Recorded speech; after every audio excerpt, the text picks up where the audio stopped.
Buenas tardes.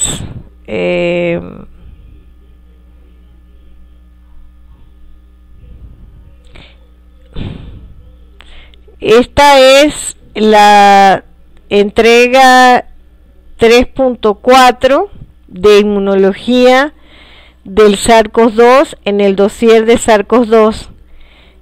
Yo soy la doctora Silvana Pertus Belloso y el día de hoy, 13 de septiembre del 2022, estaré haciendo la última entrega de el dossier de inmunología del SARS-CoV-2.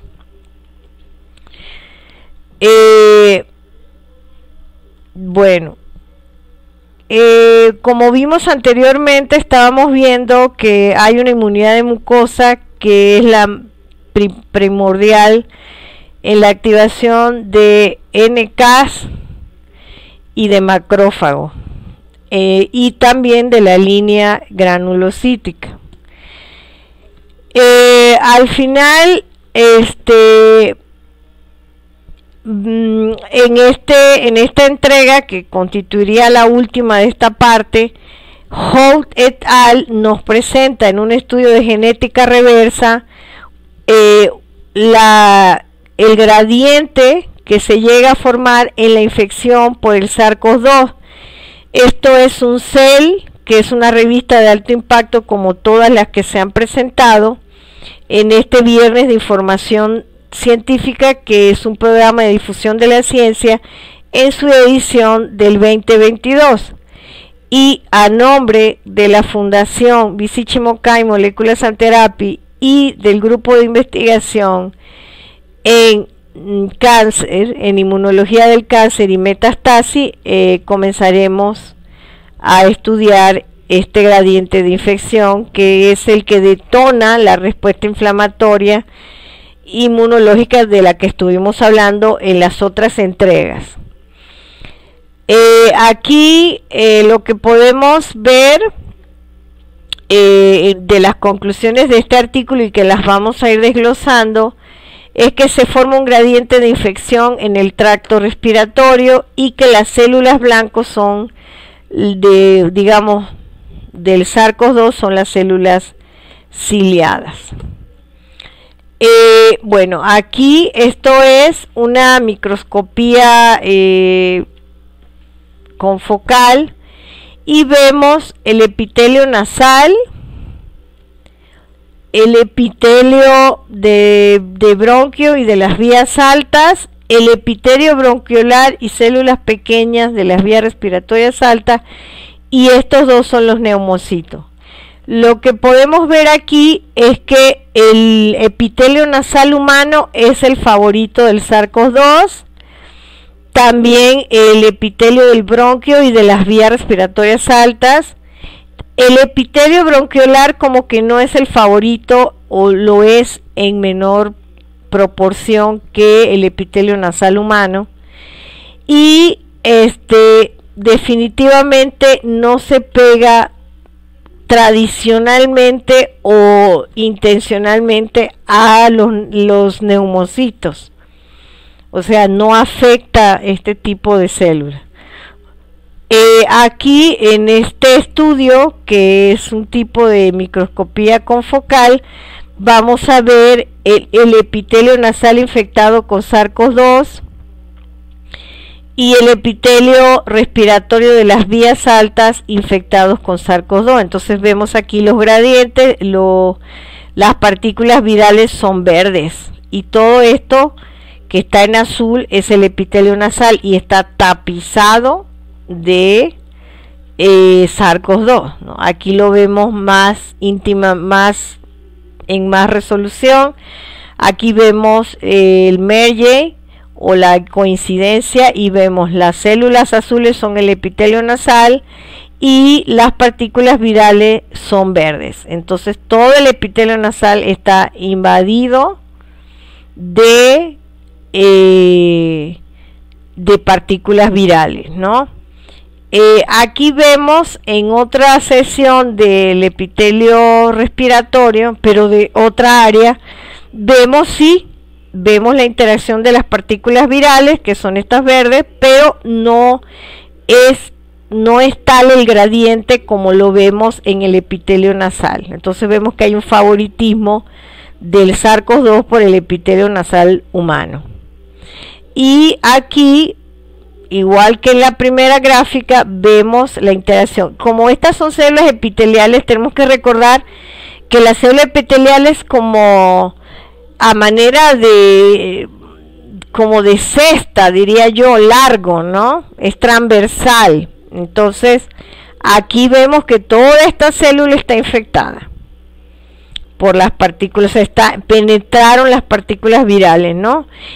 Y está muy interesante el movimiento.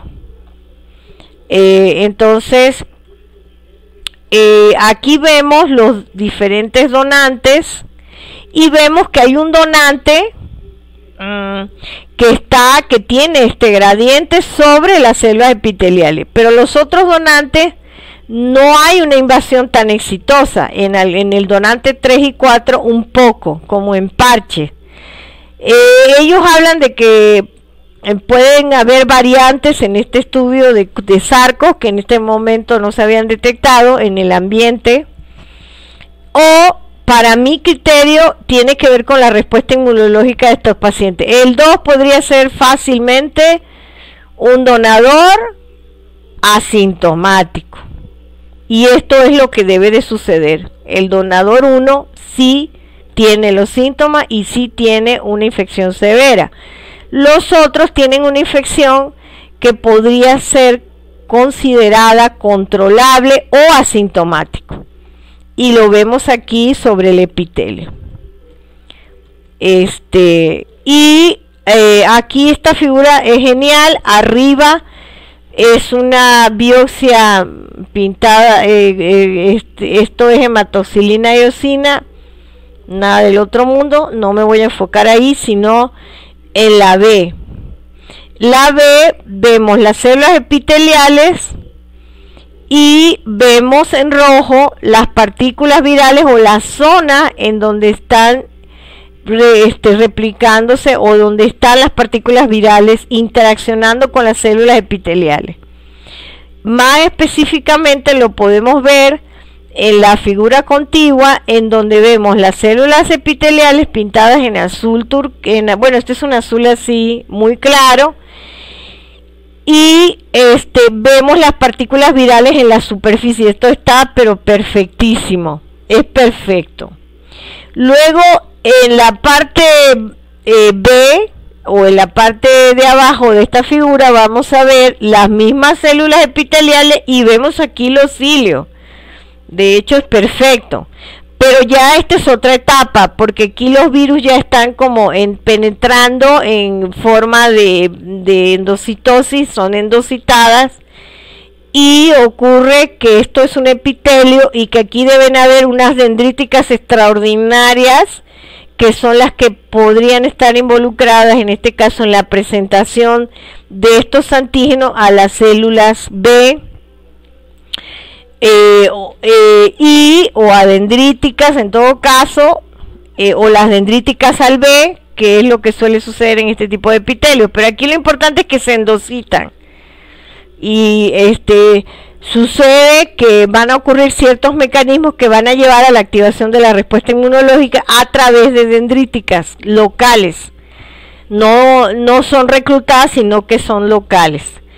Entonces una respuesta innata local. Luego vemos parches, ya estos son como células ya contaminadas totalmente con las partículas virales, endocitadas. Y aquí esto está genial porque esto es sin virus, es el tejido cortado sin virus.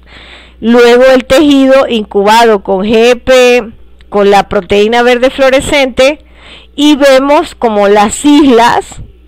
Todo esto son células epiteliales nasales, y vemos a las rosetas donde están ubicadas probablemente forme hasta balsas este virus, ¿no? Y aquí vemos la interacción con estas células epiteliales y el virus. Entonces esto está súper genial. Todo esto va a detonar la respuesta inflamatoria de la que estuvimos hablando anteriormente, y la conclusión es que la inmunidad innata en la infección por el SARS-CoV número 2 es fundamental, que las células que están involucradas en la resolución de la infección son las natural killer, los linfocitos B, macrófagos y los linajes granulocíticos como los neutrófilos en ciertas etapas de la infección. Que se forma un estallido de quimiosinas, un microambiente de quimiosinas en los cuales participan los receptores CCR1, CCR2, CXR1 y CXR2, y se generan los ligandos CCL2, CXL8 y CXL10, que es IP10, que la función es activar las vías de interferón y por supuesto atraer las natural killer, que son las que van a eliminar las células que están contaminadas o que están infectadas con las partículas virales. Bueno, esta intervención nos lleva entonces a pensar en una inteligencia muy particular de estas partículas virales y en la coevolución que tiene nuestro sistema inmunológico con más de 10.000 años de interacción con no solo SARS-CoV-2, que es actual, sino con otros retrovirus a lo largo de estos 10.000 años. Entonces, a nombre de mi persona, la doctora Silvana Pertus Belloso, y de la Fundación Visich Mokai Molecular and Therapy, así como del grupo de investigación en inmunología en cáncer y metástasis, bueno, nos despedimos atentamente, no sin antes agradecerle esta atención. La investigación, el guión y el diseño es de la doctora Silvana Pertus Belloso, la presente, la voz, y las colaboraciones que ya las puse a lo largo de todo este seminario, porque de lo que se trata es de discutir la ciencia dura, no lo que está publicado en un periódico, sino la ciencia dura, la que viene, la que emana de la investigación real y la que va dando conclusiones. Dentro de mis puntos de vista, creo que las vacunas deberían ser nasales, por lo que vimos que el epitelio nasal es el que interacciona con las partículas virales. Entonces una vacuna estrella sería a través de gotitas a través de la nariz, ¿no?, en lugar de la inyectada, y sería estimular la inmunidad de mucosa, básicamente. Bueno, autores consultados: Badret, Yang, Bing, Heibrand, algunos portadas que no están aquí sino en otro. La portada es del Times, y esta última portada es o el final es de APAN, que es unas dunas rojas, que he de conocerlas, es de México desconocido. Bueno, en este momento me despido atentamente, hasta la próxima entrega la semana